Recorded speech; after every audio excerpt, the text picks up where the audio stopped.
स्वतःच्या आईशी असलेले सगळे संबंध तोडू शकतो, त्याला घरातल्या इतर माणसाचे संबंध तोडायला वेळ लागणार नाही. आमचं टाळकं सटकलं की काय होतं हे तुम्हाला, दादासाहेबांना आणि आईसाहेबांना चांगलंच माहितीये. तेव्हा आमचा तो राग प्लीज आमच्या धाकल्या वहिनी साहेबांसमोर बाहेर पडायची वेळ येऊ देऊ नका.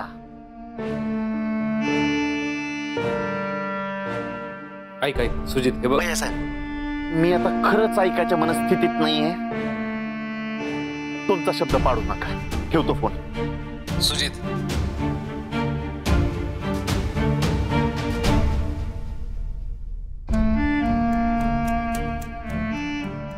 काय झालंय संजू?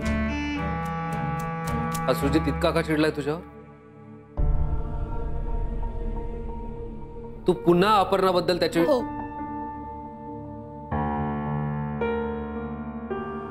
मी त्या अपर्णाला आणि राजश्री वहिनी साहेबांना एकत्र पाहिले. कुठे? सुजित भाऊजींच्या ढाब्याच्या पुढे तो फाटा आहे तिथं. तू तिकडे गेली होतीस? हा, आणि मी त्या दोघींना एकत्र पाहिले म्हणून मी सुजित भाऊजींना आगा करायला गेलते. आगा? संजू, हे जरा फिल्मी होतंय असं नाही वाटत आहे तुला? फिल्मी? अहो, हे सगळं खरं घडतंय. मग वाईट काय त्यात? हरकत काय? संजू, सुजित चिडलाय, त्याच्याऐवजी मी जरी असतो तरी मी चिडलो असतो. हे बघ, आपण ज्याच्यावर प्रेम करतो त्याच्याबद्दल उगीच कोणी काही बोलत असेल ना तर राग येणं साहजिक आहे. उगीच? अहो, तुम्हाला कसं कळत नाहीये, राजश्री वहिनी आणि ती अपर्णा भेटणं हे उगीच नाहीये. संजू, आपलं बोलणं झालंय यावर, आणि तू त्याच चष्म्यातून नको बघूस ना.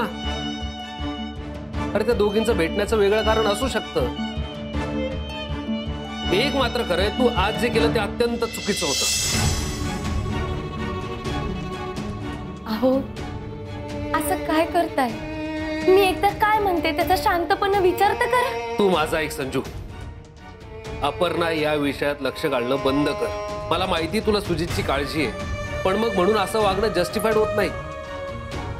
आणि असेल ती मुलगी फ्रॉड तर त्याचे परिणाम सुजित भोगेल ना, तेवढा तो समर्थ आहे. नाही झालं तर आपण दोघं आहोत त्याच्या मदतीला. पण जर संजू तू असंच वागत राहिलीस ना तर सुजित आपल्यापासून येतो कायम कायम.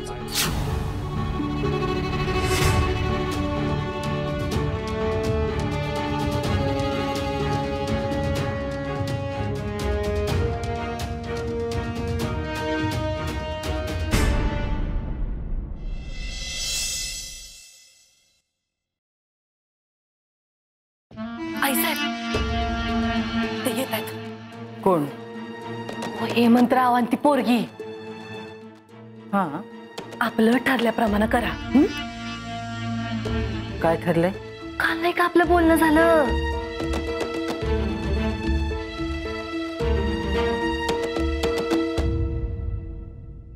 आई साहेब, आत येऊ का? हा, हेमंतराव, ते दर्शन घ्यायला आलो होतो. या या, आत येऊन बोला.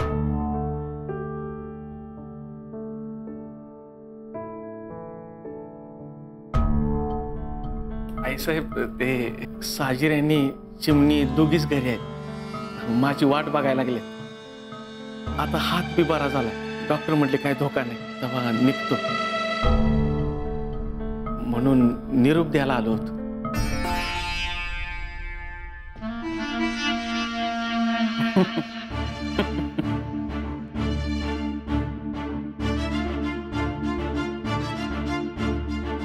बरं आहे.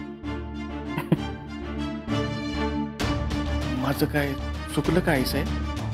नाही नाही नाही, चुकता चुकता राहिलात तुम्ही. स्वतःला वाचवलं तुम्ही हेमंतराव. म्हणजे? तुम्ही पाहुणेपणाचा मान राखला. मान राखणारी, ठेवणारी, जपणारी माणसं आम्हाला आवडतात. मागे पंजाबराव आले होते, अशीच काहीतरी अडचण झाली होती त्यांची. हल्ला झाला होता म्हणे त्यांच्यावर. ते खरं खोटं काय ते नंतर कळलं आम्हाला. पण ते निमित्त करून 2-3 महिने इथेच राहिले होते. चिकटलेच होते घराला जळूसारखे.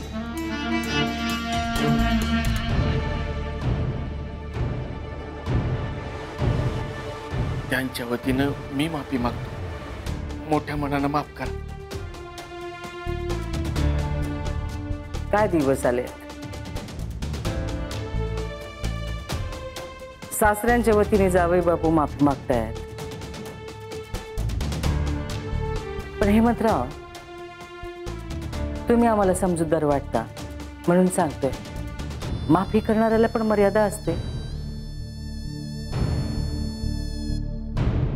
तसा घराला चिकटून राहण्याचा गुणधर्म तुमच्या मेहुणीबाईंनी आपल्या आई वडिलांकडनं तंतोतंत उचललेला आहे.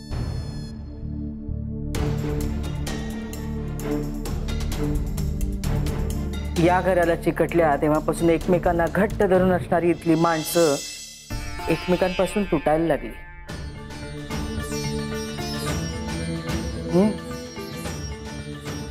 आईपासून मुलगा दुरावला हो, भावापासून भाऊ दुरावला.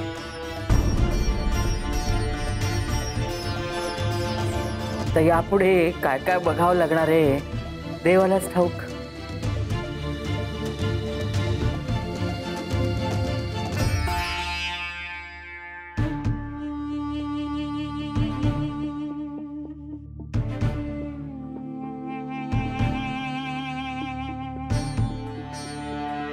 असं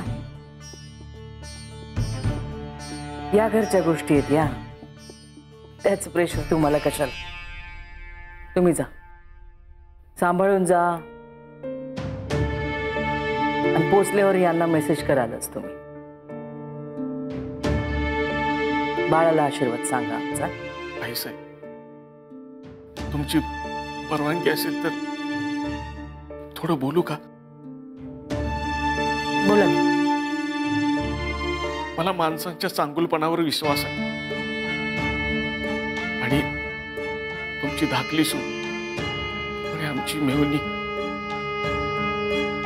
हिच्याकडे बघितलं की खंडी खंडीने तो वाढतोय बघा. लईच कौतुक आहे तुम्हाला यांचं. नाही, आई साहेबांनी सुद्धा असेल.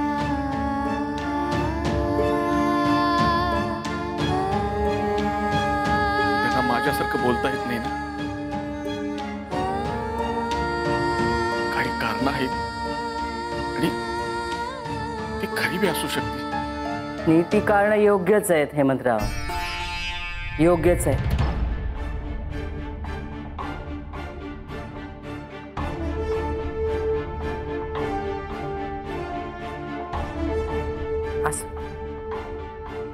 मी अचानकच निघायचं ठरवलं, काही भेटवस्तू आणता आली नाही.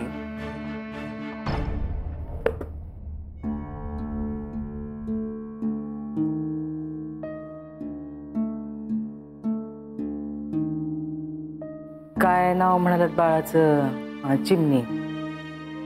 आमच्यातर्फे तिच्या हातात ठेव. अहो पण कशाला? नाही नाही, आशीर्वाद आहे, नाही म्हणू नका.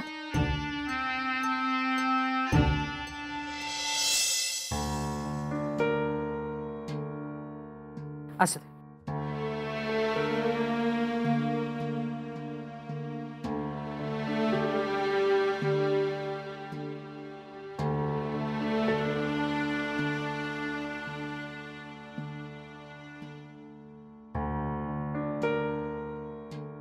मान्य आहे आई साहेब,